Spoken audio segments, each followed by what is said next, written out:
بسم اللہ الرحمن الرحیم۔ السلام علیکم ورحمۃ اللہ وبرکاتہ۔ بسم اللہ الرحمن الرحیم۔ عزیز طلباء کرام، ایم اے اسلامیات کے مضمون فقہ و اصول الفقہ کا آج ہمارا سبق نمبر 35 ہے، جس کا عنوان ہے دور حاضر کا مسئلہ یعنی انتقال خون کا حل۔ نئے سبق شروع کرنے سے پہلے ہم پچھلے سبق یعنی سبق نمبر 34 کا خلاصہ دیکھتے ہیں۔ پچھلے سبق میں ہم نے سیکھا تھا کہ پیوند کاری کی کون کون سی اور کتنی اقسام ہیں، ان پر تفصیلی بات کی گئی تھی، اور پھر ہم نے اس کے جواز یعنی پیوند کاری کے جواز اور عدم جواز میں علماء اور فقہا کا جو اختلاف ہے اس پر تفصیلاً بات کی تھی۔ ایسے ہی ہم نے یہ بھی سیکھا تھا کہ فریقین کے جو دلائل ہیں یعنی جو لوگ اس کے جواز کے قائل ہیں ان کے دلائل کیا ہیں، اور جو لوگ اس کے عدم جواز کے قائل ہیں ان کے دلائل کیا ہیں۔ اور انشاءاللہ آج کے اس سبق میں ہم سیکھیں گے کہ انسانی اعضاء کی کتنی اور کون کون سی اقسام ہیں، اور پھر دیکھیں گے کہ جو نجس چیزیں ہوتی ہیں وہ جائز ہوتی ہیں یا وہ جائز نہیں ہوتی، اور ایسے ہی غیر اضطراری حالت میں انتقال خون کا مسئلہ، اس پر تفصیلی بات کی جائے گی کہ ایسی حالت جب مجبوری نہ ہو تو پھر کیا خون نکالنا، خون منتقل کرنا جائز ہے یا جائز نہیں ہے۔ ایسے ہی خون کو فروخت کرنے کا مسئلہ ہے کہ آیا خون کو بیچا جا سکتا ہے یا نہیں۔ ایسے ہی خون خریدنے کا مسئلہ ہے کہ کیا خون خریدا جا سکتا ہے یا نہیں، ان پر تفصیلی بات کی جائے گی۔ اور اس سبق کے آخر میں ہم بلڈ بینک کے قیام کا شرعی حکم دیکھنے کی کوشش کریں گے، کیا بلڈ بینک قائم کیا جا سکتا ہے یا نہیں، شریعت اس کے بارے میں کیا کہتی ہے۔ تو سب سے پہلے ہم بات کرتے ہیں کہ انسانی اعضاء کی کتنی اور کون کون سی اقسام ہیں۔ تو انسانی جسم کے اندر بہت سی قسم کے اللہ تعالیٰ نے اعضاء پیدا کیے ہیں، جن میں کچھ اعضاء ایسے ہیں کہ جن کے کاٹنے اور نکالنے سے انسانی جسم کو کوئی نقصان نہیں ہوتا بلکہ فائدہ ہوتا ہے، جیسے بال اور ناخن وغیرہ، لہٰذا ان کو کاٹنے کا حکم دیا جاتا ہے، بلکہ بعض اوقات تو ان کا کاٹنا لازمی اور ضروری بھی ہو جاتا ہے۔ تو پہلی قسم یہ ہوئی کہ انسانی جسم کے وہ اعضاء جن کے کاٹنے اور نکالنے سے انسانی جسم میں کوئی نقصان نہیں ہوتا بلکہ فائدہ ہوتا ہے۔ دوسری قسم کے اعضاء وہ اعضاء ہیں کہ ان کے نکالنے کے لیے کوئی آپریشن وغیرہ نہیں کرنا پڑتا اور ان کے نکالنے پر بہت زیادہ نقصان بھی نہیں ہوتا۔ اس کی مثال دودھ کی ہے، جو بدن انسانی سے بغیر کسی کاٹ چھانٹ کے، بغیر کسی آپریشن کے، بغیر کسی تکلیف کے نکلتا ہے اور دوسرے انسان کا جز بنتا ہے۔ تیسری قسم ان اعضاء کی ہے جو دو ہیں، یعنی اس طرح کے دو کہ ان میں سے ایک کافی ہو جاتا ہے اور دوسرا عضو زائد ہوا کرتا ہے، اور ضرورت کے وقت ان میں سے صرف ایک کو استعمال کیا جا سکتا ہے، جیسے گردے ہیں کہ ایک سے کام پورا ہو جاتا ہے، دوسرا گردہ زائد ہوتا ہے، لہٰذا اگر ضرورت پڑتی ہے اور کسی مجبوری کی حالت میں دوسرے انسان کو، ہم نے پیچھے بھی پڑھا تھا کہ خاص شرائط کے ساتھ اس کو ہبہ بھی کیا جا سکتا ہے۔ اور چوتھی قسم ان اعضاء کی ہے جو دونوں اعضاء ایسے ہوں کہ ان سے بیک وقت کام لیا جاتا ہو اور ایک عضو کی صورت میں کمی اور کمزوری آ جاتی ہو، جیسے ہاتھ، آنکھیں، کان، پاؤں وغیرہ، کہ ان اعضاء کا کسی کو ہبہ کرنا کسی بھی صورت میں جائز نہیں ہے۔ تو یہ 4 اقسام ہیں جو جسم کے اعضاء کی فقہا نے بتائی ہیں۔ ان میں جو خون ہے وہ پہلی 2 اقسام کے قبیل سے ہے، یعنی یہ جسم میں ضرورت سے زائد ہونے کی وجہ سے اس کی ایک خاص مقدار نکالنے پر جسم پر کوئی خاص اثر نہیں پڑتا، بلکہ آج کی تحقیق کے مطابق تو ایک خاص مقدار نکالنے سے صحت پر بہتر اثرات ظاہر ہوتے ہیں، اور اس کو بھی نکالنے کے لیے کوئی خاص آپریشن بھی نہیں کرنا پڑتا، لہٰذا فقہائے کرام خون کو ایک لحاظ سے دودھ کے مشابہ قرار دیتے ہیں۔ جس طرح شریعت نے عورت کے دودھ کو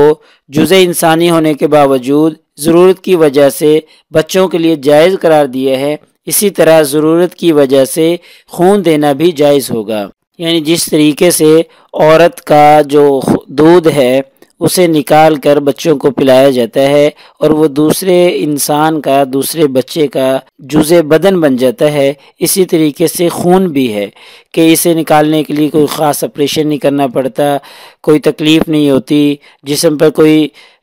برے اثرات یا نقصان دہ اثرات ظاہر نہیں ہوتے۔ تو اس وجہ سے پھر اس کو دودھ کے مشابہ قرار دیا گیا، اور پھر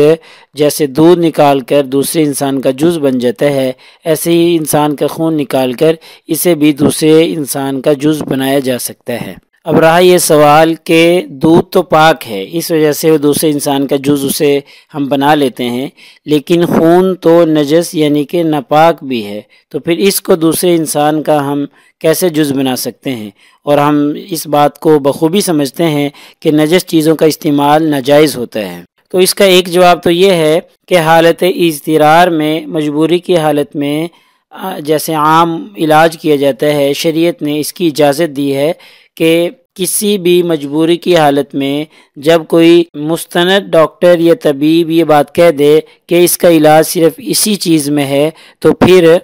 وہ چیز چاہے ناپاک ہی کیوں نہ ہو، اس سے علاج کرنے کی شریعت اجازت دیتی ہے۔ اس کی مثال ایسے ہی ہے جیسے بڑوں کے لیے عورت کا دودھ پینا جائز نہیں ہوتا، لیکن جب کوئی مستند حکیم یا ڈاکٹر یہ بات کہہ دے کہ اس کا علاج عورت کے دودھ میں ہے، تو پھر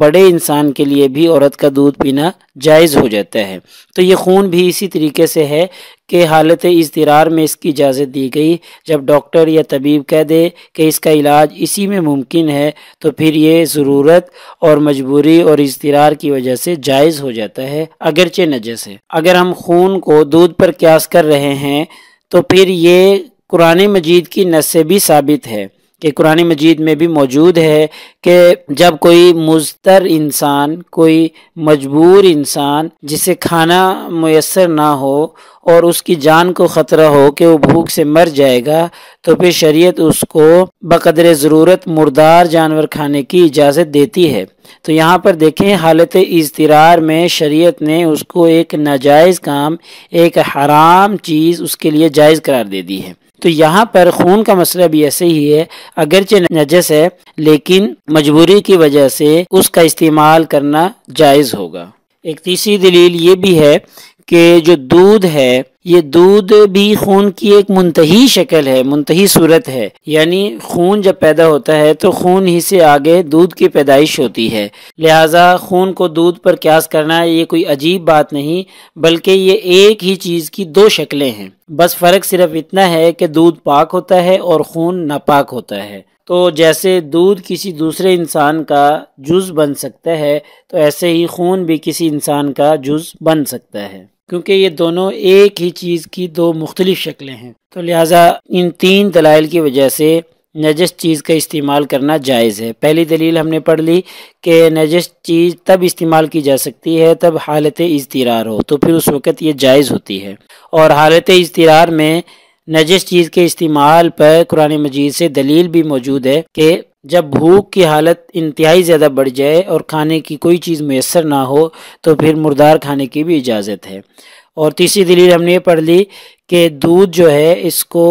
خون کی ایک منتہی شکل قرار دیا گیا ہے، یعنی دودھ اور خون ایک ہی چیزیں ہیں بنیادی طور پر، بس ان کی منتہی شکل جو ہے، آخری شکل جو ہے وہ جا کر بدل جاتی ہے، یوں کہہ لیں کہ ایک ہی چیز کی دو شکلیں ہیں، دو مختلف نام ہیں۔ تو لہٰذا جیسے دودھ انسان کا جز بن سکتا ہے، ایسے ہی خون بھی انسان کا جز بن سکتا ہے۔ اب ہم بات کرتے ہیں کہ کوئی مجبوری کی حالت نہیں ہے، مجبوری کی صورت نہیں ہے، تو پھر کیا انتقال خون کیا جا سکتا ہے؟ اس مسئلے میں شریعت کیا کہتی ہے؟ در حقیقت یہ مسئلہ فقہا کے ہاں مختلف ہی ہے، اس میں فقہا کا اختلاف ہے۔ کچھ فقہا کہتے ہیں کہ اگر مریض کی جان کسی دوسری دوائی سے، دوسری میڈیسن سے بچ سکتی ہے تو پھر ناپاک چیز استعمال کرنے کی ضرورت ہی نہیں، اس لیے یہ فقہا کہتے ہیں کہ اضطراری حالت میں تو خون چڑھایا جا سکتا ہے، انتقال خون کیا جا سکتا ہے، شریعت اس کی اجازت دیتی ہے، لیکن اس کے علاوہ کی جو صورت ہے اس میں شریعت اجازت نہیں دیتی۔ لیکن کچھ فقہا کے نزدیک دونوں صورتوں میں انتقال خون جائز ہے، یعنی اضطرار کی حالت ہو یا اضطرار کی حالت نہ ہو، دونوں صورتوں میں دوسرے فقہا کے ہاں انتقال خون جائز ہے۔ یعنی جب ماہر ڈاکٹر کی نظر میں خون دینے کی ضرورت نہیں ہے اور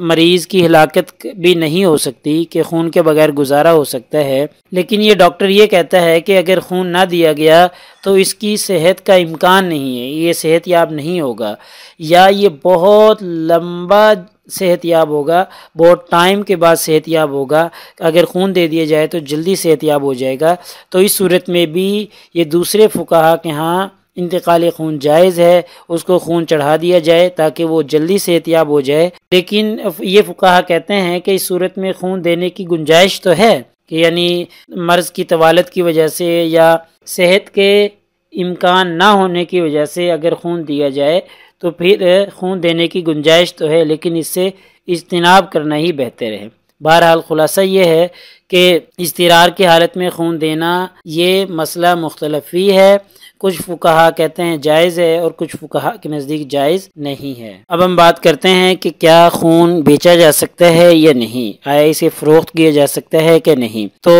یہ بات تو طے شدہ ہے کہ خون کی فروخت قطعاً جائز نہیں، کسی صورت میں بھی خون بیچنا جائز نہیں، کیونکہ حدیث شریف میں خون کی فروخت سے صراحتاً منع کیا گیا ہے، اور فقہا نے بھی لکھا ہے کہ جو چیزیں نجس العین ہوتی ہیں ان کی بیع کرنا جائز نہیں ہے۔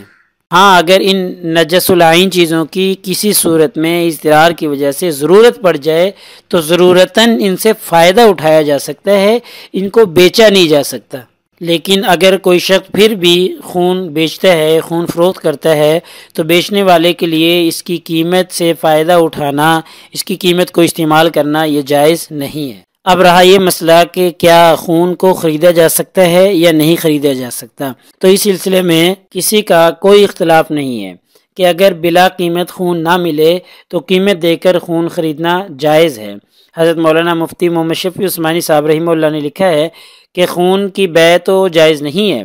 لیکن جن شرائط کے ساتھ مریض کو خون دینا جائز قرار دیا گیا ہے، ان حالات میں اگر کسی کو خون بلا قیمت نہ ملے تو اس کے لیے قیمت دے کر خون حاصل کرنا بھی جائز ہے۔ اب ہم آخری بحث بلڈ بینک کے قیام کا شرعی حکم پر بات کرتے ہیں۔ تو بلڈ بینک کا قیام شریعت کی نظر میں، شریعت کی روشنی میں صرف جائز ہی نہیں بلکہ اگر یہ اللہ تعالیٰ کی رضا کے لیے ہو، خالصتاً اللہ تعالیٰ کی رضا مقصود ہو، تو پھر یہ اجر و ثواب کا باعث بنتا ہے، لیکن اس میں چند باتوں کا خیال رکھنا ضروری ہے۔ پہلی بات یہ ہے کہ خون کی خرید و فروخت سے مکمل طور پر اجتناب کیا جائے، اس کو کاروبار نہ بنایا جائے۔ ہاں اگر کوئی خون عطیتاً دینا چاہتا ہے تو پھر بلڈ بینک میں رکھا جائے اسے، تاکہ ضرورت کے وقت کسی مریض کے کام آ سکے۔ اور دوسری بات جس کا خیال رکھنا ضروری ہے کہ پوری کوشش کی جائے کہ غلط خون نہ تو کسی کو دیا جائے اور نہ کسی سے لیا جائے، یعنی بیماری والا خون نہ تو کسی سے لیا جائے اور نہ کسی کو چڑھایا جائے۔ تیسری بات یہ ضروری ہے کہ خون کے جو محتاط طریقے ہیں ان تمام طریقوں کو بروئے کار لایا جائے۔ چوتھی بات یہ ہے جس کا خیال رکھنا ضروری ہے کہ جتنی بھی بیماریاں ہیں تمام بیماریوں کی خون کی اسکریننگ کی جائے، تب جا کر کسی مریض کو خون دیا جائے، تاکہ کسی کو کوئی غلط قسم کا یا بیماری والا خون نہ چلا جائے۔ ایسے ہی یہ بھی ضروری ہے کہ خون دینے والے سے اچھی طرح سوال و جواب پوچھ گچھ کر لی جائے کہ ان کو کسی قسم کی کوئی بیماری تو نہیں رہی ہے۔ اور یہ خیال رکھنا بھی ضروری ہے کہ خون سٹور کرنے کے لیے جو مشینیں درکار ہوتی ہیں ان کا ہونا بھی ضروری ہے۔ اگر ان شرائط کے مطابق کوئی بلڈ بینک قائم کیا جائے تو پھر تو ٹھیک ہے، اور اگر ان کا لحاظ نہ رکھا جائے تو پھر بلڈ بینک کا قیام گناہ کمانے کے مترادف ہو جائے گا۔ لہٰذا ان شکلوں کا، ان صورتوں کا، ان باتوں کا لحاظ رکھ کر بلڈ بینک قائم کیا جائے تو یہ بہت ہی اچھی بات ہے، اللہ تعالیٰ کے ہاں اجر و ثواب کا مستحق ہوگا۔ لہٰذا آج کے ہمارے سبق کا خلاصہ یہ بنا کہ آج کے سبق میں ہم نے انسانی اعضاء کی اقسام پڑھ لی کہ کتنی اقسام اور کون کون سی ہوتی ہیں۔ دوسری بات ہم نے یہ پڑھی کہ نجس چیزوں کا استعمال جائز ہے یا جائز نہیں ہے۔